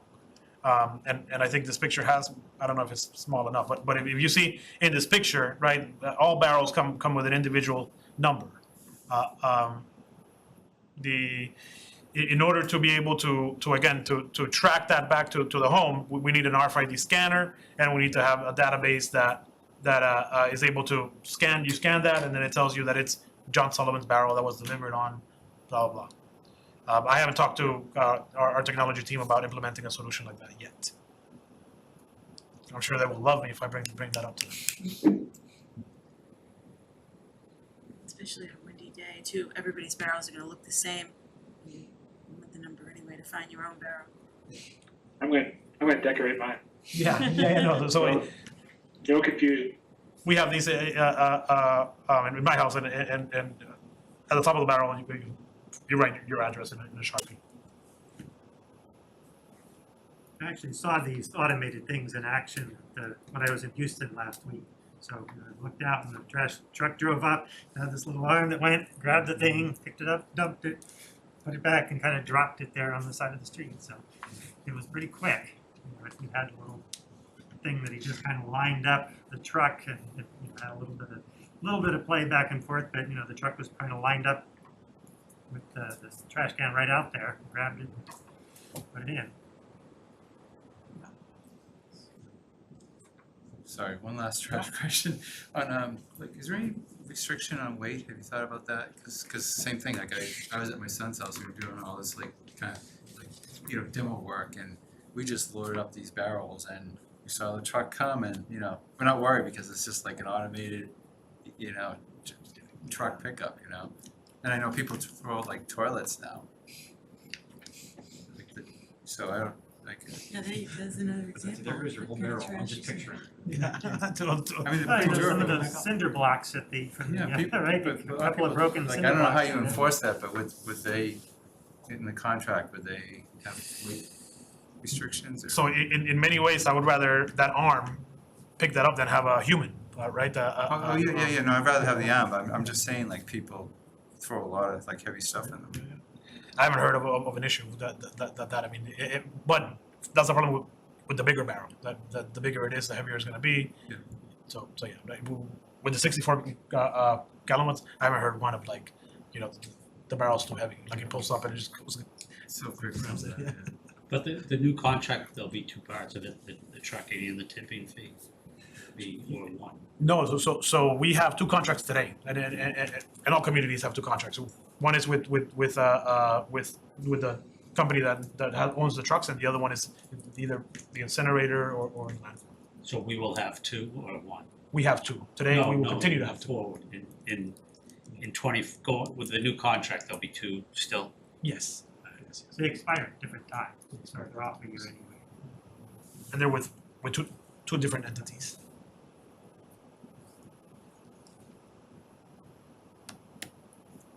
Anything else? Alrighty, thanks for that. Alright, let's move on to an update on lot 5. This should be a quick one. We put it out to bid. Bids came back, and we received 5 bids, which is great. The low bidder was K&R Construction. We're going through the due diligence. We opened bids August 17th. And as you can see in this page, the low bidder was $169,250. 169,250. I did speak with a couple of members of the select board and a few residents, and they requested that we put this on the warrant for town meeting and not put this on FinCom. I assume that FinCom would appreciate that. So not put it, so I get, Sorry, I don't know if I said that. Remember when they were asking us? to fund it from FinCom reserves. Oh, from FinCom reserves, gotcha, sorry. Yep, okay. And those bids will be held until town meeting? Yeah, I don't wanna see, them say, oops, supply chain issues, now it's we're talking about that in the 2026. bid. Did they know that in the bid process? 90 days, yeah. They're required to hold it for 90 days.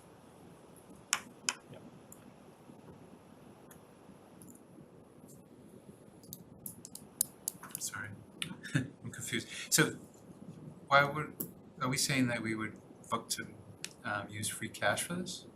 Yes, Yeah, okay, in town meeting. but wait till town meeting. Wait, town meeting, exactly. Okay, that's okay. So instead of using FinCom reserves, that we would just replenish in November. Instead of saying yes now and and sending this to us and using FinCom reserves, which we would just replenish in November. Because wouldn't that be the order of operations if we did it as we talked about before, it would have come to FinCom. We would say yay, nay, or whatever, as far as that, but if we said yes, then in November, there would be an article to replenish FinCom reserves. That is definitely one option.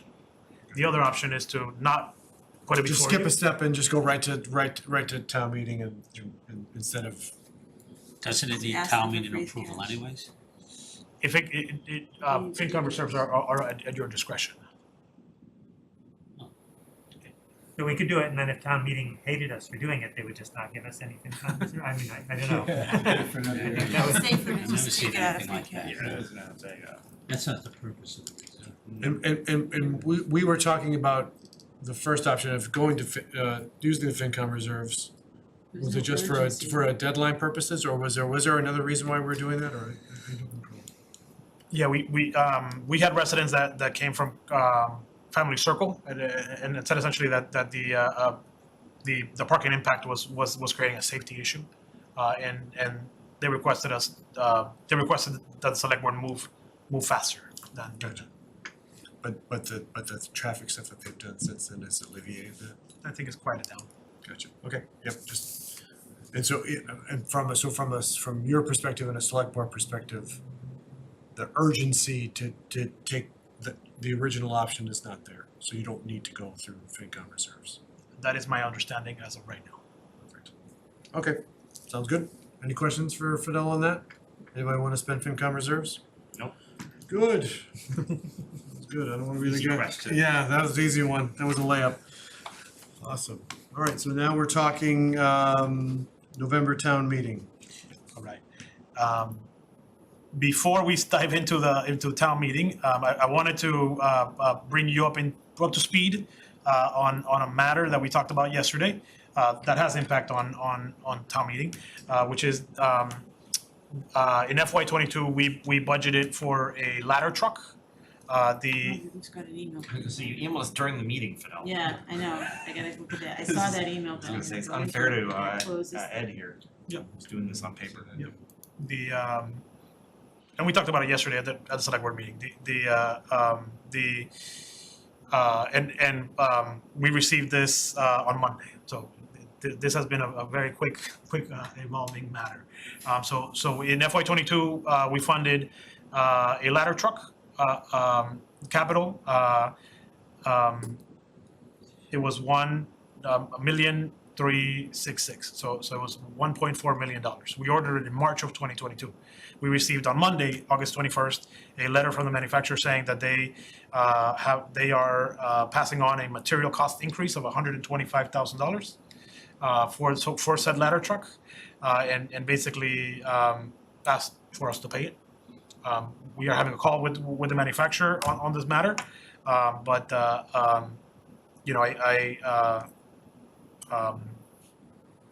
it's a really tough situation, I'll say.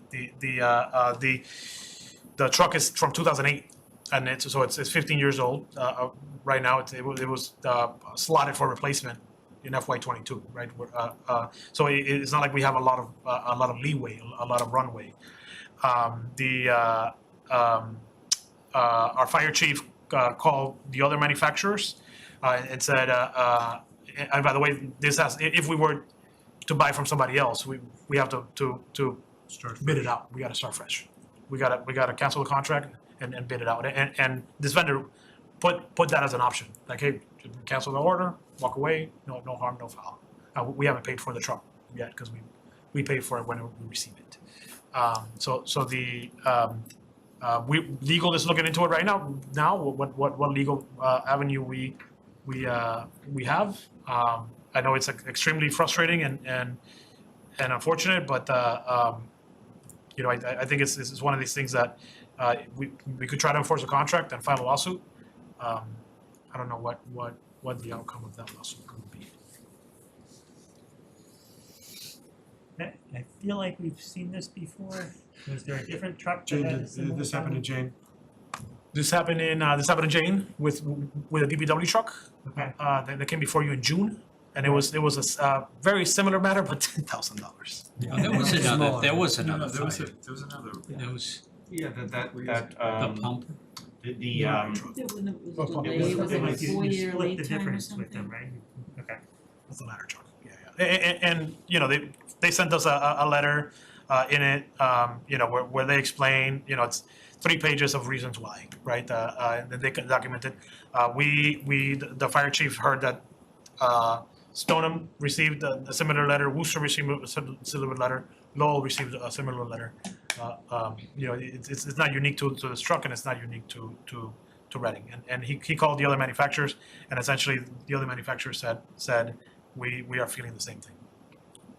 And the letter we got obviously was drafted by a lawyer, right? And said that you know, it's this was unforeseen circumstances when they signed the contract. And so you have a call with them, you said this week? Say that again. Did you say you're talking with them this week? We are talking to them. We are talking to the manufacturer, the CEO of the company. We're talking to them following the holidays, the week of September 5th. And so on that matter, is there, so we still don't know yet any remedies that we need to do for that yet, right? That'll eventually will make its way to the warrant, but we're not there yet, right? We are not there yet. I think it's gonna be in the warrant. We got to resolve this matter by September 26th, obviously, by the time that we close the warrant. And that's not a deadline from the manufacturer, that's just our deadline from the warrant. Gotcha, exactly. So this was ordered a couple of years ago, This was ordered March 2022. and so it hasn't even been built yet then, right? They are telling us they're gonna deliver it in March of 2024 So 6 months, from now. And it was ordered, year and a half ago, so 2 yeah. years. Is that similar? Go ahead, Mary, you ask her. I was just I'm reading through the attachment, which is the legal language with, you know, the doctrine of commercial impracticability. And is Ivrea prepared to explain to town meeting, or will she be prepared, Fully. like, that, to try to simplify this and why this is possible and what it is, cause it's this commercial impossibility and commercial impracticability. It's not impossible, it's just the result will not meet the intent of the parties at the time they contracted. I mean, I think she just got, if she can simplify the explanations here to, cause this is a fairly complex letter, that it'll probably succeed with town meeting. I mean, it's logical to me, but it's long. And if it's like this, it'll generate more questions. yeah, I think a lot of the questions that we got were last night of this is ridiculous, right? Like this is wrong, It's not a right? question, but it's a fair statement. They signed a contract, they need to abide by the contract, right? And I completely appreciate that. It's like as if you hired a facility for your wedding and it burns down. You know, that's impossible to perform the contract. I mean, the law is not ridiculous. It covers some of the things they're here, you know, paying their employees, we can't control, but if their suppliers have these impossible lead times, I mean, that's something, if our contract didn't foresee that the lead times were gonna quadruple, you know. But it's wrong, Mary Ann. They need to give us the truck for the price we got. they're making some reasonable points. I'm not defending Thank them, you. but they're making fairly reasonable points, It's, Yeah, no. that are understandable. I agree. I agree. Our fire chief was ready to fly to Michigan and then have a conversation with the CEO. And so, do we have,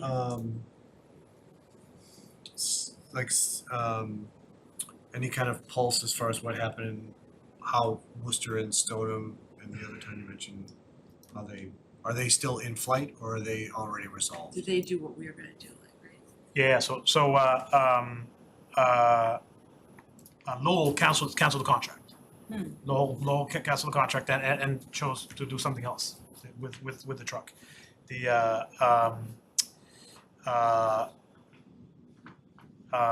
Stoneham negotiated some benefits, I'll say. Stoneham negotiated parts, a parts discount, maybe if you will. That was what they negotiated. I think there's things that we can get if we negotiate, right? That to our benefits. One thing that the fire chief and I talked about was, the truck comes with a 2-year warranty, maybe getting a 5-year warranty instead, right? On a truck. So Stoneham paid $76,000 extra. Worcester paid $250,000 extra. The concessions that they were able to get were guaranteed delivery dates, parts voucher, additional years of warranties, and possible discussions of when to make the payment. So all of that's on the table. I'm gonna go ask for all of it. I mean, if they give it to somebody else, I Well, want you should. Well, I've been biting my tongue. That's exactly what I want to know. Can we negotiate? What can we negotiate? And so without telegraphing that in an I know, open, should it be an in an executive session, right? in an open meeting, that was kind of where I was headed. Is there enough information for you to be able to turn this negative into some type of a positive on the back end? Because I don't think we're in a position where we can reset the clock, given the age of existing ladder trucks. So in the documentation further down there, it's really $177,000 increase because there's a $50,000 deposit so it's not really 125. It's yes. But the $50,000 came from an earmark from the state, so it wasn't our money. But yes. All right, okay. No, that's good to know. Perfect. Yeah. Thanks for the heads up on So that. it is 120. I agree with 125. Yeah, just previewing the warrant, which is in your packet. There are a few financial matters. Obviously, we'll have some changes to the capital improvement plan. We'll have some requests that we'll definitely iron out by your September meeting for the FY24 budget. We talked about a few of the big financial impacts. We will have an article on payment of prior year's bills. We don't have any yet, and we hope it stays that way. There is going to be a financial article related to Birch Meadow Phase 2. So Birch Meadow Phase 2 is in the capital plan for FY25. I mean, it has been for a long time. This was discussed when we were requesting funding for Phase 1. We applied for a $500,000 grant from the state that we hope to hear from by November town meeting. And essentially, it is just to approve that borrowing, which is in the capital plan. We talked about the trash barrels, the ladder truck. We're hoping that we work this out and we find a source. I am personally leaning towards proposing that we use the 40R Smarts growth stabilization account for it. And the fire chief and I were having a conversation about the fact that it's a ladder truck that has a ladder that enables you to get to higher buildings, that are, most of them are in downtown. So hopefully that reduces some of the sting and reduces some of the impact on free cash. We'll talk about we talked about lot 5 that's going to go to town meeting, and then there's 2 non-financial matters. There is a bylaw for snow removal in the 40R district that is being talked about by the bylaw committee. And then there's going to be acceptance of a local option, chapter 41, section 19K, which provides a bonus for any certified Massachusetts municipal clerk, up to $1,000. And so those two items are gonna be at the very end of town meeting, Very end of town meeting. after FinCom can. Exactly. So nothing on dogs? Dogs, the forest committee decided to pull that out. Ah, cause that's a night too, Ah, snow and Wow, dogs. that's good. So town meeting just got a night shorter. That's good news. It's only 10 articles, you think there'll be more? Probably 11 at this point. With So the ladder truck. Oh, so the ladder truck is Article 8. Yeah, something like that. Okay. We're gonna have to reshuffle the deck now with this ladder truck. Any other questions for Fidel on November town meeting?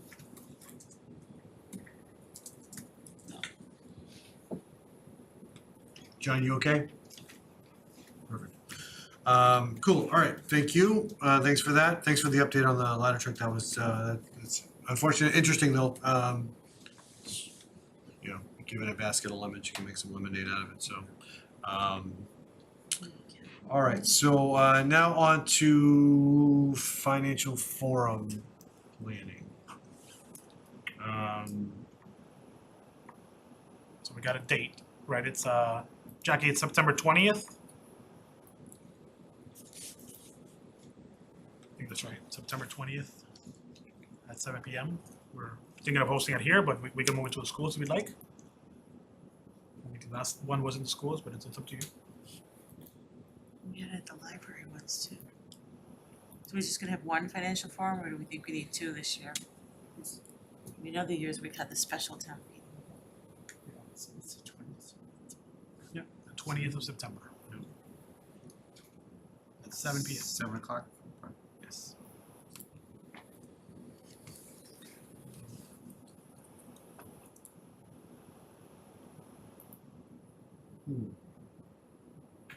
Ready? All right, so we have a date. I guess, is that a good date? Fine with me. I mean, you keep scheduling FinCom up against pair meetings, which, is, I'll be back by then.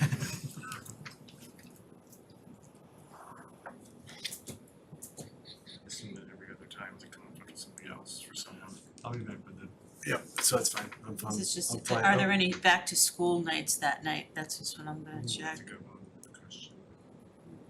They have this, I'm bringing up the school calendar.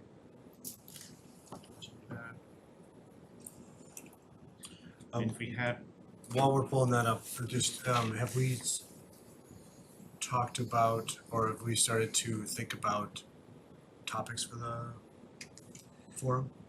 Yeah, we'll do a little bit of what we did last year, right? Sharon will definitely have a better grasp of the financial forecast. We will have a better grasp of the capital plan. I think we talking about the Killam School. Yeah.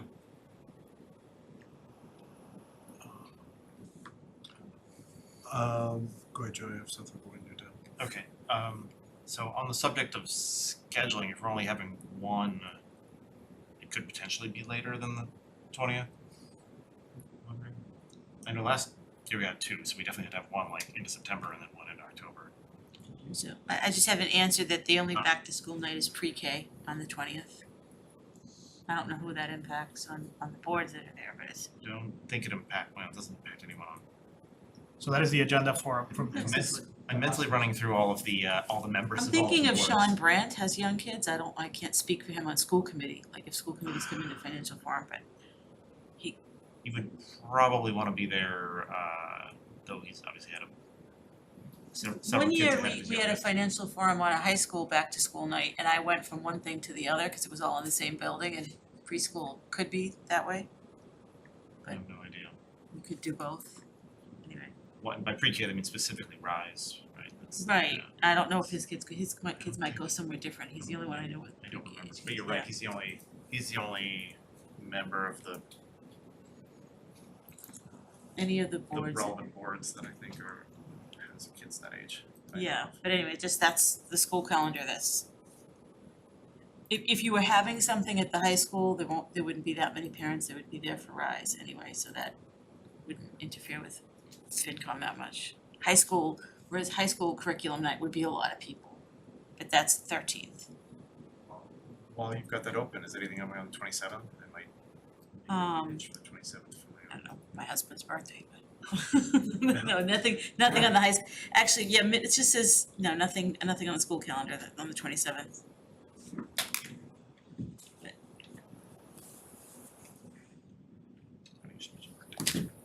I didn't check the religious holiday calendar. Oh, that's a good one to check too. Yeah. I think I want to say the week after that is holidays, because I was looking at, someone was Yom looking. Kippur is the beginning of the week, like the 25th. Yeah, they're not listing the religious holidays on this calendar for some reason, But the my district iPhone calendar tells me that Yom Kippur is the 25th of September. Yes. Yom is what is Yom okay. Kippur is the 25th, and Rosh Hashanah is the 16th of September, so it's Let me just look, yeah, could be conscious of that. So the 20th and 27th are not. okay, neither of those are direct conflicts. That's good. Yom Kippur ends Is there anything 25th, that starts conflicts with the town on the 27th? I checked with Jackie, nothing that we have right now.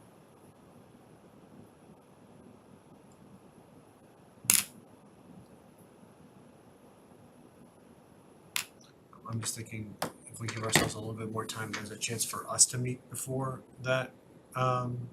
You have another FinCom meeting before the forum, just so that we're, if it's needed. I'm not sure if it is or not. How do folks feel about the 27th versus the 20th? I prefer the 27th over the 20th. Oh, me too.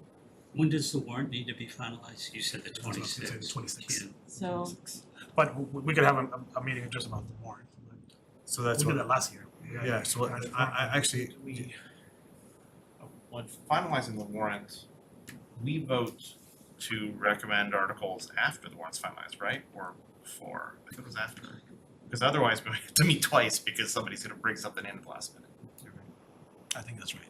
So yeah, we would have an October meeting before town meeting We had an October 19th meeting last year, that makes sense.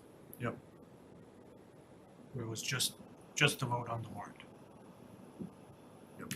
well, the 27th would work a little But scheduling. you need time between us voting and to print them up and stuff before the town meeting, so gotta watch the timing of that, right? Last year was October 19th.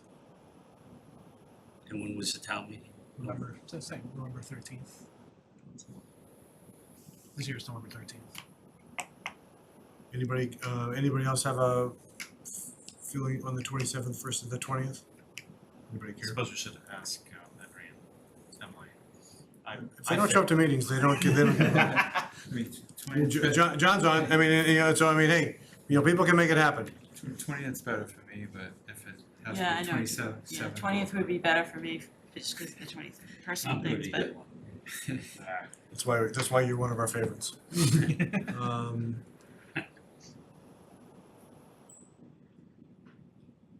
and we're not having the financial forum.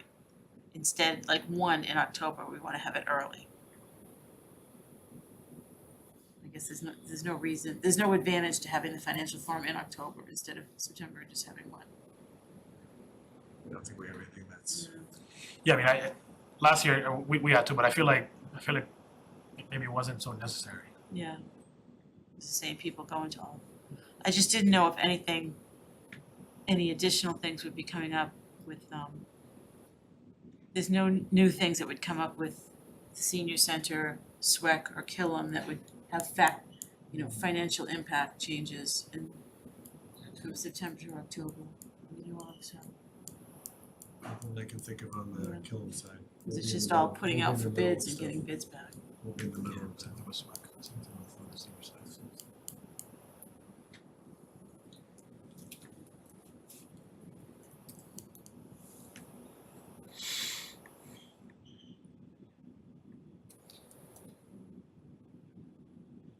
I mean, if it works out, if it works better, I mean, I can do the 20th, but it's, I can Yep. probably do 20. all right, well, let's just keep it the 20th then. Alright, And then maybe Emily and Andrew can say that they have a problem with the 20th and then we can change it. Okay. Yeah. If they join team 27. That's right, we flip the exactly. balance, but if they join Exactly. team 20th, then, or if they don't Like the care, 20th. let's go with the 20th. Yeah, 20th is fine. And then, so FY24 guidance, capital plan, Killam School, that's what we have for agenda items.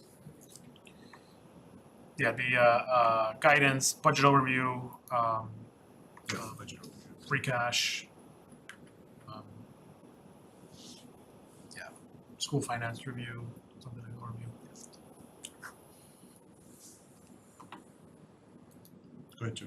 So I made notes of two things we mentioned earlier in this meeting. I'm not sure if either of them are future agenda items for normal meetings or financial forum topics.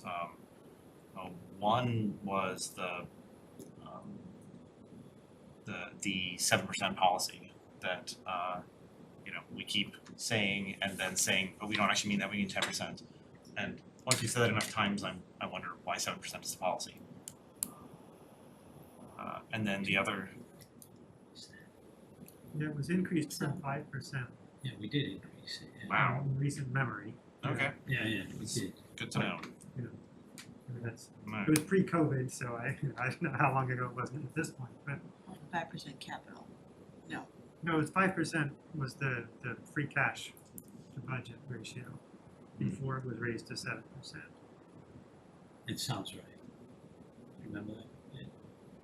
Vaguely. I barely remember We yesterday. did, but I can remember. for capital, we did 1 year, we said it'd be high. Right, that's what I was thinking of that. It was things that came up for that.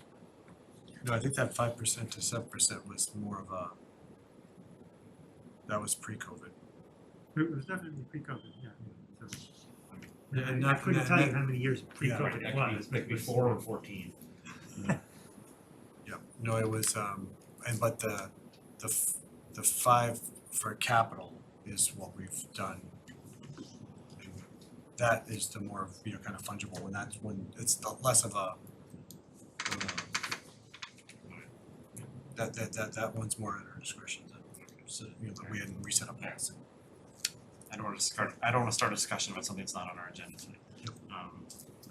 And then another thing that was mentioned was review of reserve funds that are outside of our general reserves.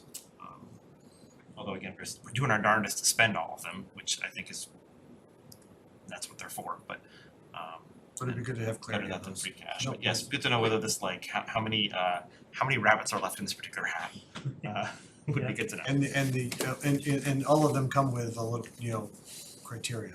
Right, I mean, so, you can only, the using the ladder truck example, 40R, because it's, like there's things where it has to, kind of meet, a certain criteria, but so I think that would be helpful to know both the balances and, that's really only in these situations that we could probably end up using that versus others, from a flexibility perspective. Yeah, I think having that as part of the larger share and discussion as far as, kind of budget overview, free cash projections, having that as a, kind of something that she hits on that, I think giving that, state of the town type of, from a finance perspective, I think would be helpful. And then, one of the things I was thinking is like related to the capital plan. I know we talked about Parker roof, but and we talked a little bit about Birch Meadow, but like if we can, as part of the capital plan update, just talk about recent, the recent completions, things that are in flight, and, kind of, using the forum as a facility to be able to, can give broader updates and successes, speak to the successes, things that are on budget and on time, things of that nature. I think those are never bad things to be able to use the forum in that kind of facility, so. Anybody have anything else on the forum? And again, nothing, and so we can share them now, but just something that we can, and we'll keep that as a future agenda item. Again, I don't know if we're gonna meet again before the forum, but. We have an executive session tomorrow night. But yeah, so from like just a standard, do we have another meeting? Do we have another FinCom meeting scheduled before the end of September? I don't think so. Do we, Jackie?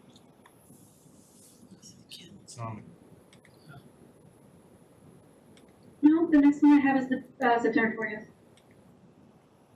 Okay, well then, so then rather than, I'll just kind of alter what I was gonna say. So if anyone has any ideas for the forum as far as agenda items, then just share them back through Joe and myself and Fidel and Jackie.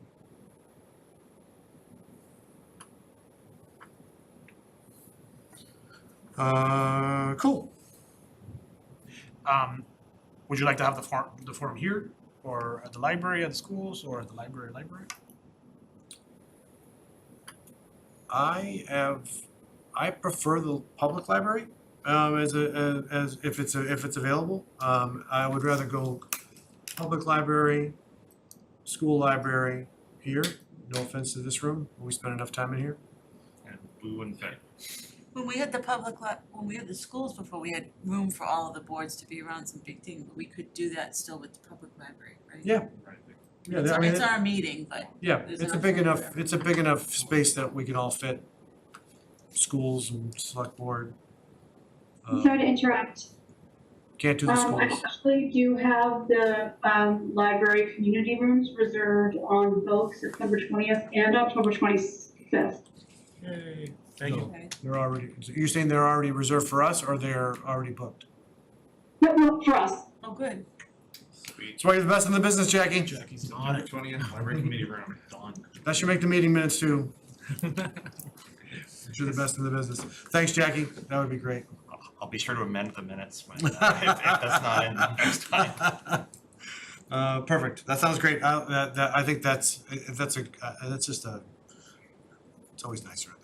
And I think it works out well with our RCTV too, because, the screen is there, we're there, versus sometimes the school committee, when they're talking, the screen's above their head and they can't see it. Oh, yeah. No, it makes sense. So we can all see it. Yep, perfect. Great, all right, good. And actually, I think we just crossed off the next one, which is future agendas, because our next one is the forum. So we are on to the last item. Meeting minutes. Anybody had any questions or updates on the meeting minutes from?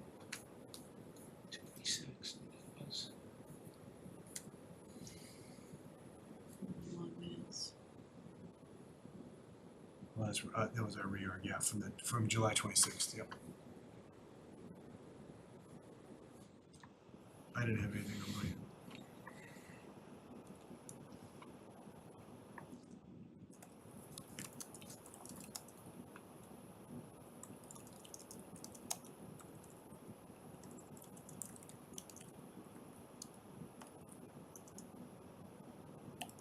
Motion to approve. Thanks, Mark. Second to Joe, thank you. We'll go to the vote. You got a roll call it. I know. John? John Sullivan in favor. Jeffrey? Yes. Joe? Yes. Joe? Yes. Mark? Yes. Mary Ann? Yes, And yes, that is 7-0 approved. Any other business? Motion to adjourn. Second. Thank you, Joe. Or Thank you, midnight. Mark. Before 9, they brought. John? John's coming. Yes. Yes. Yes. Joe? Joe? Yes. Mark, Yes. Mary Ann, Yes. Ed, yes. We are adjourned 7:00.